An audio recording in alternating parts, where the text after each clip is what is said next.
Olá, tudo bem? Nessa videoaula vamos apresentar alguns detalhes da primeira unidade do livro didático, que corresponde a uma parte do módulo de estudos. É importante destacar que, tanto nessa videoaula como nas demais, o objetivo é comentar os principais detalhes sobre cada um dos assuntos, uma vez que a maior parte dessa disciplina é de cunho prático e vai depender que você resolva todas as atividades propostas. Lembre-se, praticar é primordial. Então vamos lá. O assunto da unidade 1 são as variáveis indexadas. E para começar, inicialmente vamos definir o que é uma variável indexada. Vamos ver um slide. Variável indexada, também denominada de variável composta homogênea, agregado homogêneo ou arranjos, corresponde a um conjunto de variáveis do mesmo tipo, referenciáveis pelo mesmo nome e diferenciáveis entre si por meio de sua posição, índice, dentro do conjunto. É uma definição um tanto longa, mas precisa ser tratada assim. Contudo, há três aspectos principais que facilitam o entendimento como um todo. Vamos ver no próximo slide esses destaques. Conjunto de variáveis do mesmo tipo, referenciáveis pelo mesmo nome, diferenciáveis entre si por meio de sua posição índice. Então, quando dizemos conjunto de variáveis do mesmo tipo, significa que pode-se representar um conjunto de dados, não apenas um dado, como no caso das variáveis simples. Referenciáveis pelo mesmo nome. Mesmo sendo um conjunto de dados, usa-se um mesmo nome para referenciar os dados. E diferenciáveis entre si por meio de sua posição, índice. Significa que a identificação individual de cada dado é feita por meio de índice. Isso significa também que a quantidade de dados é proporcional ao valor expresso nos índices. Vamos ver alguns exemplos de declarações de variáveis indexadas no pseudocódigo. Isso facilita ainda mais a compreensão. Veja o próximo slide. O que nós temos aqui? Percebe-se nas declarações que, entre colchetes, há valores numéricos que correspondem aos índices das variáveis indexadas. Esses índices são chamados de dimensão e representam o número de índices necessários à localização de um elemento dentro do conjunto, dentro da variável indexada. E esses índices também representam o número máximo de dados que aquela variável comporta. Outro detalhe que deve ser destacado em relação aos índices é o fato que, quando uma variável indexada possui um único índice, ela é chamada de vetor, por ser unidimensional, uma dimensão. Quando possui dois ou mais índices, é chamada de matriz, podendo ser bidimensional, dois índices, tridimensional, três índices e assim por diante. É o caso da variável tabela, que corresponde a uma matriz de 20 linhas por 30 colunas. Nesse caso, ela tem a capacidade para armazenar até 600 números do tipo inteiro, que seria a multiplicação de 20 por 30. Diferentemente da variável nomes, que é um vetor com capacidade para armazenar até 100 nomes, com 30 caracteres cada um. Em complemento a esses exemplos, vamos ver como seria a mesma declaração, mas agora em Pascal.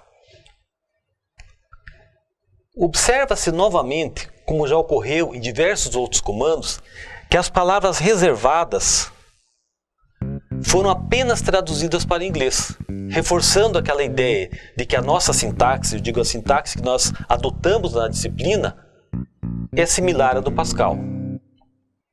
Agora vamos observar como podem ser feitas algumas atribuições aos elementos de uma variável indexada, e o próximo slide ilustra essa situação.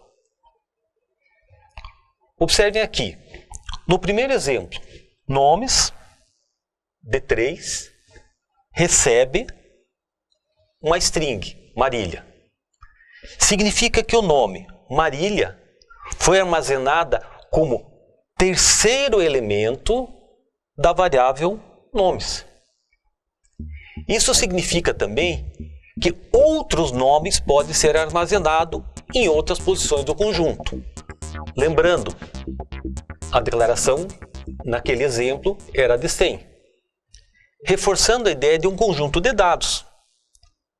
Similarmente, as variáveis idades, de posição 3, e salários, de posição 3, em que foram atribuídos os valores 45 e 1000 na posição 3 de cada uma delas.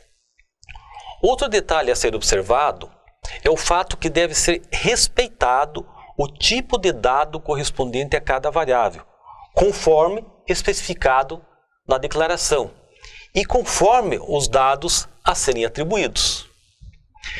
Já no caso da tabela, onde tem o índice I e o índice J, como possui dois índices, percebe-se que é uma matriz. E o valor 88 será armazenado no cruzamento da linha I com a coluna J, conforme os valores que I e J tenham no momento de um armazenamento.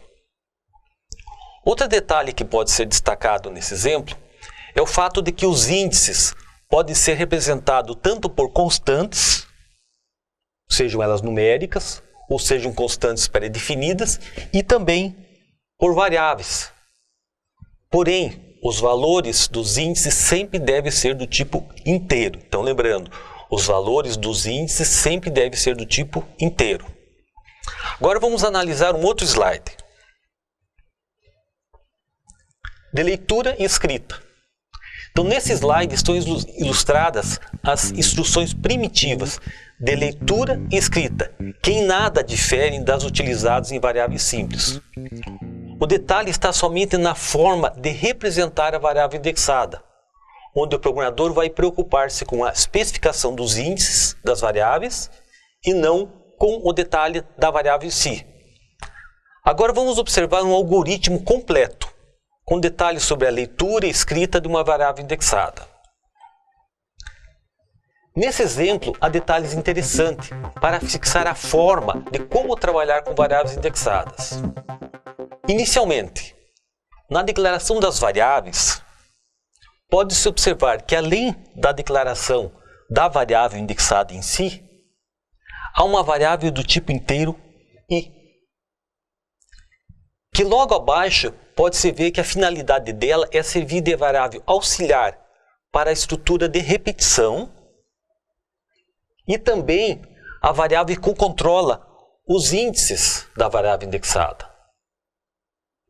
Então, no primeiro passo, em que o comando composto é a instrução leia números de I, à medida que ele é executado, a cada passo do programa, permite que o usuário digite os valores a serem armazenados no conjunto números. Já no segundo passo, o comando composto escreva números de I, exibe os valores anteriormente armazenados naquela variável indexada. Então, é fato que, para acessar individualmente todos os componentes de um vetor, o ideal é utilizar alguma estrutura de repetição, podendo ser qualquer uma delas, para passo, enquanto ou repita. A escolha de qual delas fica a critério do programador, conforme julgar mais adequado para aquela rotina que porventura estiver desenvolvendo. Vamos ver mais um exemplo. Os destaques desse exemplo é o fato de ser um vetor de reais, conforme a declaração, em que, após a leitura dos valores do vetor, é feito um somatório dos valores que foram previamente armazenados. E esse somatório é atribuído à variável soma. Observa-se novamente o uso de estruturas de repetição para essas operações com o vetor, e também que a variável I tem uma dupla finalidade no exemplo, pois ela é a variável do controle do parapasso e também o índice de acesso aos componentes do vetor. Na prática, sempre que possível, o programador deve otimizar o uso de variáveis, reutilizando-as para diversas operações quando possível. E isso você vai perceber no desenvolvimento dos exercícios propostos no livro. Por hora é isso, até a próxima videoaula, pessoal.